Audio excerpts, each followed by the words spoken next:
बिस्मिल्लाहिर्रहमानिर्रहीम। अस्सलाम वालेकुम स्टूडेंट, कैसे हैं? उम्मीद है खैरियत होंगे। आज के इस लेक्चर में हम फार ऑफ लूप के बारे में पढ़ने जा रहे हैं। फार ऑफ लूप जो है ना, बेसिकली ये अरेज़ को ट्रैवर्स करने के लिए, अरेज़ के एलिमेंट्स को ट्रैवर्स करने के लिए इस्तेमाल किया जाता है।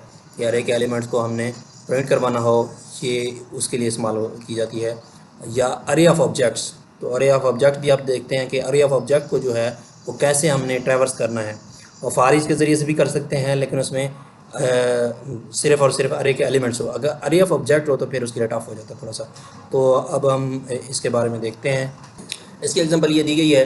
ये एक अरे है, आपके पास एक स्ट्रिंग टाइप अरे है और इसके लिए फार, और इसमें ये कांस्टेंट या लेट आप लिख लें, कोई इशू नहीं है।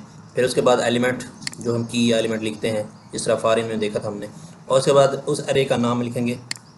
वहाँ पे अब फार इन लूप में हमने ऑब्जेक्ट को देखा था, अब इसमें हमने ये अरे का नाम लिखेंगे और इसमें सिर्फ़ और सिर्फ अरे के जो एलिमेंट हैं उनको हमने कंसोल करवाते जाना है। ठीक है जी, इसको हम रन कर लेते हैं।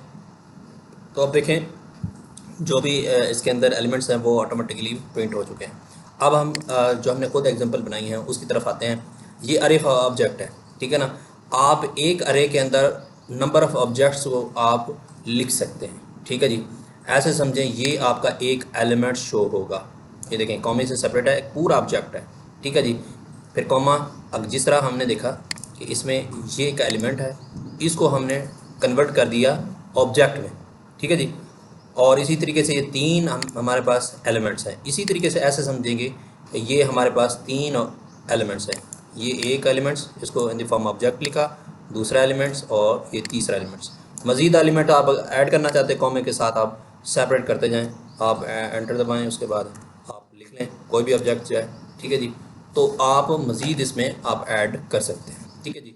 अब ये अरे ऑफ ऑब्जेक्ट को आपने ट्रैवर्स करना है, तो हम जो है फार ऑफ जो लूप है वो इसका इस्तेमाल करना पड़ेगा। फार ऑफ लूप जो है उसी तरीके से इस्तेमाल होती है, उसका सिंटैक्स भी सेम है। जिस तरह फार इन का लूप सिंटैक्स है, उसमें भी इसी तरीके से फार कीवर्ड इस्तेमाल करेंगे, छोटे ब्रैकेट में इसको अंदर लिखेंगे लेट। और ये लेट क्यों इस्तेमाल किया गया, इस जो एलिमेंट है या की है उसको डिफाइन करने के लिए इस्तेमाल करते हैं। और ऑफ कीवर्ड है फार ऑफ का लूप का, और स्टूडेंट जो है ये हमारा ऑब्जेक्ट यानी अरे का नाम होगा, ठीक है ना। ये अरे का नाम, ये ख़ास याद रखना कि फार ऑफ लूप जो है ना ज़्यादा ये अरे के लिए इस्तेमाल होती है, फार इन जो है ना ऑब्जेक्ट के लिए इस्तेमाल होती है, ठीक है जी, ट्रैवर्स करने के लिए। अब अरे ऑफ ऑब्जेक्ट है तो फिर हम जो है इस तरीके से भी कर सकते हैं, ठीक है जी। तो अब देखें, इसको हमने क्या करना है, ट्रैवर्स करना है। ट्रैवर्स करने के कंसोल लॉग ID s.id, ये एस हमारा जो है वो ये एलिमेंट होगा, ठीक है ना, की होगी। हम इसको चेक करते हैं जी। चलिए जी, इसको आप रन करने चले हैं, ठीक है जी। किस तरह होगा इसको हम, अब आप देख लें इसको कि पहले जो है वो ID1 जो है ना वो प्रिंट हुआ। ID1 हुआ यानी पहले जो ऑब्जेक्ट है, पहले एलिमेंट्स का। और उसके बाद क्योंकि दूसरा कंसोल होगा, क्योंकि जब ये एस ऐसे होगा ना, तरतीब बार होगा। जब पहले एलिमेंट आएगा, पहला एलिमेंट उठाएगा उसने, पहला एलिमेंट उठाना है उसने, एक एलिमेंट को उठाना है, उसके ID को पहले प्रिंट करना है, ठीक है।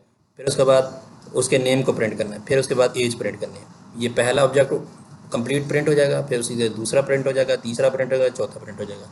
यानी तरतीब बार जो है ना वो जिस तरतीब से कंसोल किया गया उसी तरतीब से, ये देखें ID1 हो गया, नेम हो गया, एज हो गई, ये पहला कंप्लीट हो गया। उसके बाद दूसरा ऑब्जेक्ट आ जाएगा, दूसरा ऑब्जेक्ट आ जाएगा, यानी दूसरा एलिमेंट आ जाएगा अरे इसका। फिर उसके बाद तीसरा आ जाएगा, फिर चौथा आ जाएगा, इसी तरीके से ये प्रिंटिंग हो जाएगी, ठीक है जी। यानी ये अरे ऑफ ऑब्जेक्ट जो है ना ट्रैवर्स करने के लिए हम इसको इस्तेमाल करते हैं फार ऑफ लूप को। इस तरीके से आज का लेक्चर ख़त्म हो जाता है। अल्लाह हाफिज़।